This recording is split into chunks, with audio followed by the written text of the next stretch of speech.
السلام علیکم ورحمۃ اللہ وبرکاتہ. الحمد للہ رب العالمین والصلاة والسلام على رسوله الكريم وعلى آله وصحبه الأشداء على الكفار الرحماء بين المؤمنين أما بعد. یہ سنگ گرا جو حائل ہے رستے سے ہٹا کر دم لیں گے. یہ سنگ گرا جو حائل ہے رستے سے ہٹا کر دم لیں گے. راہ وفا کے رو ہے منزل پہ جا کر دم لیں گے. یہ سنگ گرا جو حائل ہے رستے سے ہٹا کر دم لیں گے. یہ سنگ گرا جو حائل ہے رستے سے ہٹا کر دم لیں گے. راہ وفا کے رو ہے منزل پہ جا کر دم لیں گے. یہ بات آیا ہے دنیا پر ہم پھول بھی ہے تلوار بھی ہے. یہ بات آیا ہے دنیا پر ہم پھول بھی ہے تلوار بھی ہے. یا بس میں جہاں ٹکائیں گے یا منہ ملا کر دم لیں گے. یہ بات آیا ہے دنیا پر ہم پھول بھی ہے تلوار بھی ہے. یہ بات آیا ہے دنیا پر ہم پھول بھی ہے تلوار بھی ہے. بس میں جہاں ٹکائیں گے یا منہ ملا کر دم لیں گے. ہر سمت مچلتی کرنوں نے افسون شب غم توڑ دیا. ہر سمت مچلتی کرنوں نے افسون شب غم توڑ دیا. اب جاگ اٹھے ہیں دیوانے دنیا کو جگا کر دم لیں گے. ہر سمت مچلتی کرنوں نے افسون شب غم توڑ دیا. اب جاگ اٹھے ہیں دیوانے دنیا کو جگا کر دم لیں گے. یہ فتن و شر کے پروردہ تخریب کے سامان لاکھ کرے. یہ فتن و شر کے پروردہ تخریب کے سامان لاکھ کرے. ہم بس میں سجانے آئے ہیں ہم بس میں سجا کر دم لیں گے. فرعون بنے جو پھرتے ہیں ڈھاتے ہیں ستم کمزوروں پر. فرعون بنے جو پھرتے ہیں ڈھاتے ہیں ستم کمزوروں پر. ان شر کا سجا بھی لوگوں کو قدموں پہ جھکا کر دم لیں گے. فرعون بنے جو پھرتے ہیں ڈھاتے ہیں ستم کمزوروں پر. ان شر کا سجا بھی لوگوں کو قدموں پہ جھکا کر دم لیں گے. اساتذہ کرام، قابل قدر حاضرین اور سامعین اعزام، آج ہم سبھی عام 76واں جشن یوم جمہوریہ منانے کے لیے یکجا ہوئے ہیں. یہ میرے لیے بڑے فخر کی بات ہے کہ مجھے آپ جیسے شخصیات کے درمیان اس جشن جمہوریہ کی تقریب میں کچھ کہنے کی سعادت حاصل ہو رہی ہے. آج میری تقریر کا موضوع ہے اوقاف اللہ کی ملکیت اور متولیان کے پاس امانت ہے.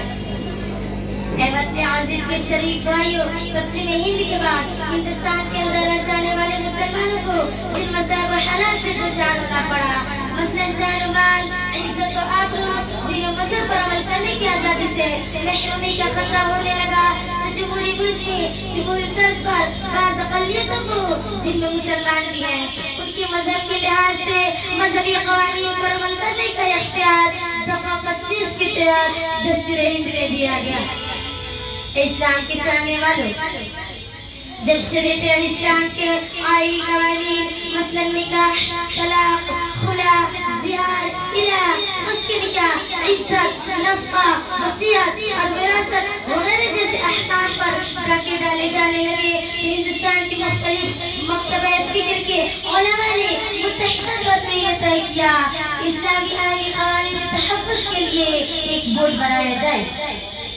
چنانچہ 1972 میں مسلم پرسنل بورڈ قیام عمل میں آیا. آئینی قوانین سے متعلق مقدمات اگر سرکاری عدالتوں میں دائر کیے جائے، اگر وہ فریق مسلمان ہو تو سرکاری عدالتیں اسلامی شریعت کے مطابق یہ فیصلہ کریں گی.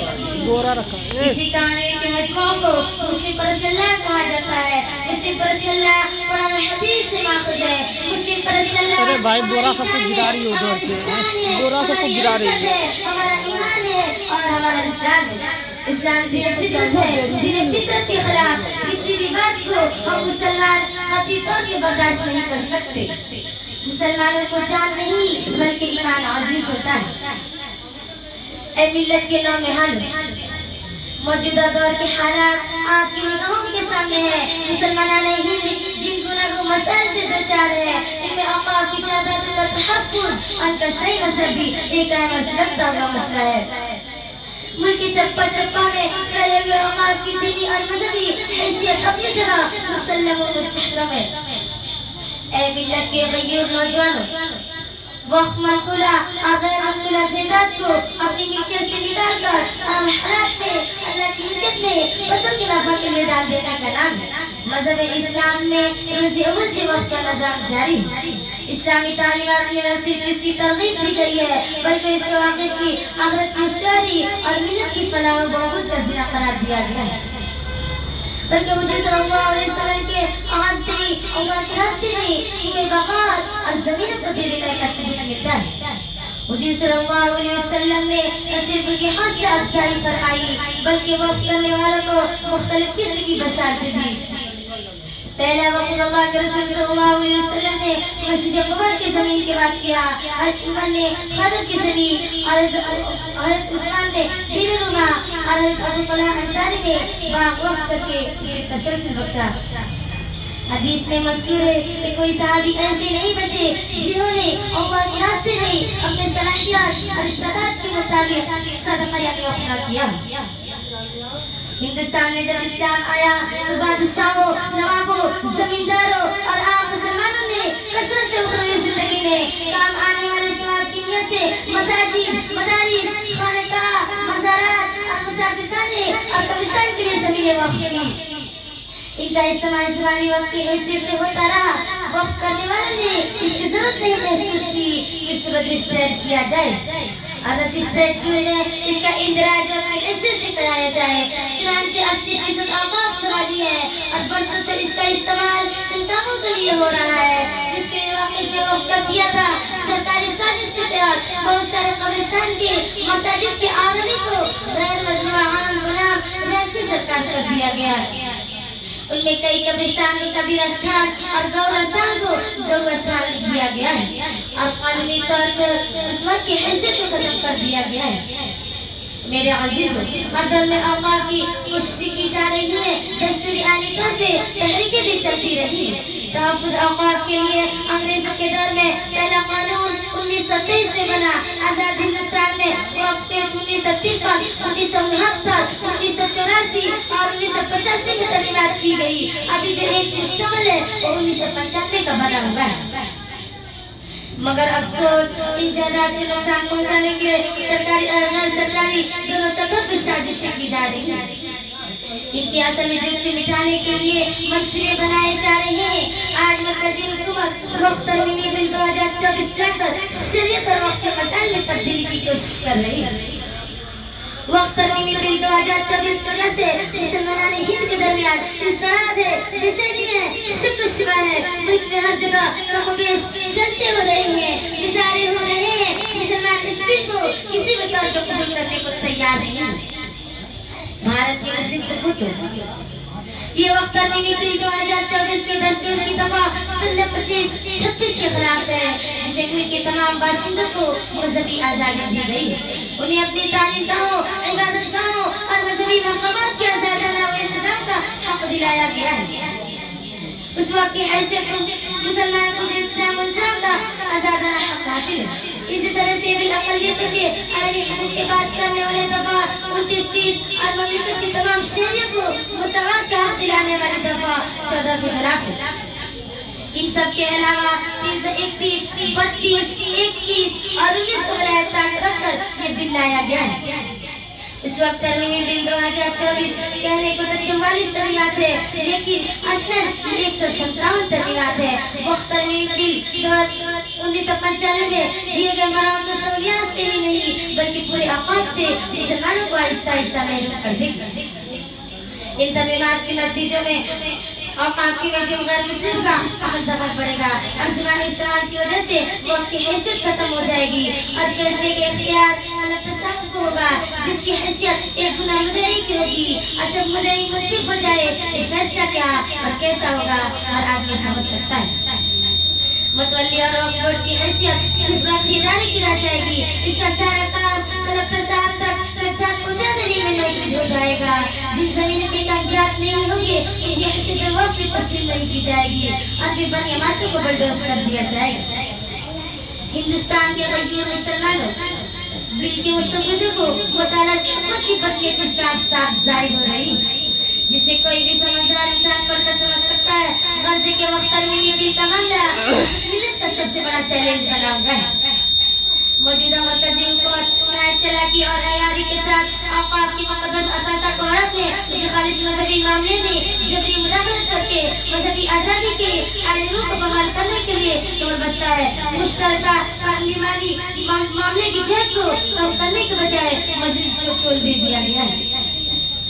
سب سے بڑا عالمیہ یہ ہے کہ مرکزی حکومت نے اسلامی شریعت کے ماہر اسکالرز، علماء دینی و ملی تنظیموں، اوقاف کمیٹیوں اور ذمہ دار اداروں سے مشورہ کرنے کی ضرورت نہیں سمجھی.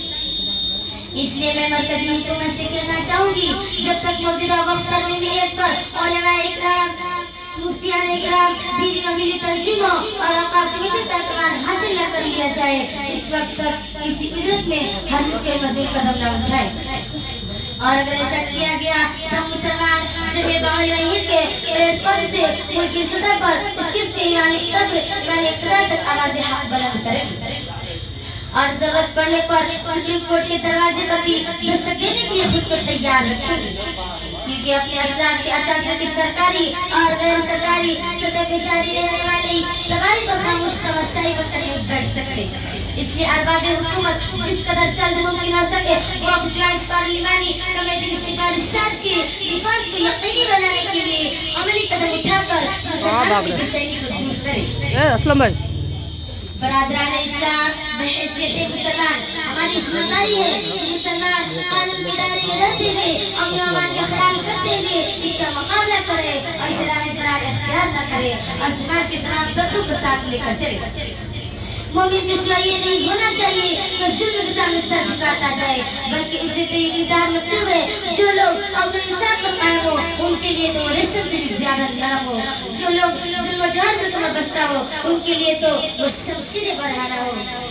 اسلام میں اگر اسے انگاروں پہ چلنا پڑے تو بھی اس کے لیے پھولوں کی سیج ہے. یہ بات آیا ہے دنیا پر ہم پھول بھی ہے تلوار بھی ہے. یہ بات آیا ہے دنیا پر ہم پھول بھی ہے تلوار بھی ہے. بس میں جہاں مہکائیں گے یا خون نہا کر دم لیں گے. ہم ارباب اقتدار کی کانوں تک یہ آواز پہنچا دینا چاہتے ہیں کہ اوقاف ایک مذہبی اور شرعی معاملہ ہے. اس کی مذہبی اور شرعی حیثیت کو باقی رکھنا، اس کی حفاظت کرنا حکومت کی آئینی اور مسلمانوں کی ایمانی ذمہ داری ہے.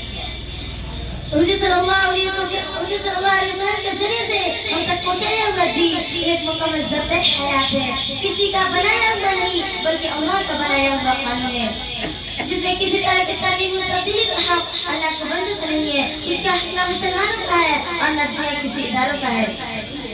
اس لیے ارباب حکومت کان کو رسول دین اسلام کے دائرے سے باہر ہمیں کوئی حق و اختیار قابل قبول نہیں. اب دین اسلام نے ہمیں جو حقوق و اختیار آزادی و عزت فراہم کی ہے وہ ہمارے لیے کافی ہے اور ہم اپنی من چاہی زندگی نہیں بلکہ رب چاہی زندگی گزارنا چاہتے ہیں. اسی میں ہمیں نجات و کامیابی کا ضامن ہے، اسی میں ہمیں خوشی و اطمینان حاصل ہے. ہمت سے، عزائم سے اور صبر و قناعت سے، ہمت سے، عزائم سے اور صبر و قناعت سے یہ بعد میں اپلوڈ ہوگا، تقدیر جگا دیں گے. دھیرے دھیرے کر کے. عزائم سے اور صبر و قناعت سے سوئی ہوئی ملت کی پہلے تقدیر جگا دیں گے. کیا جائے گا. کہہ دو بدل لے اپنا انداز آندھیوں کو، کہہ دو بدل لے اپنا انداز آندھیوں کو، آنے نہ دیں گے اب ہم اس دیر ظلمتوں کو. آخر میں اپنے نوجوانوں کو یہ پیغام دوں گی، یہ ہستی کھیلتی ہر ایک بستی کو جلا دیں گے، یہ ہستی کھیلتی ہر ایک بستی کو جلا دیں گے، محبت کے چراغوں کو ہواؤں سے بجھا دیں گے. یہ ہستی کھیلتی ہر ایک بستی کو جلا دیں گے، محبت کے چراغوں کو ہواؤں سے بجھا دیں گے. انا کے پیڑ سے اترو کچھ دیر کی خاطر، انا کے پیڑ سے اترو کچھ دیر کی خاطر، نہیں تو یہ درویڑے کوئی اور گھر چلا دیں گے. انا کے پیڑ سے اترو کچھ دیر کی خاطر، نہیں تو یہ درویڑے کوئی اور گھر چلا دیں گے. السلام علیکم ورحمۃ اللہ وبرکاتہ.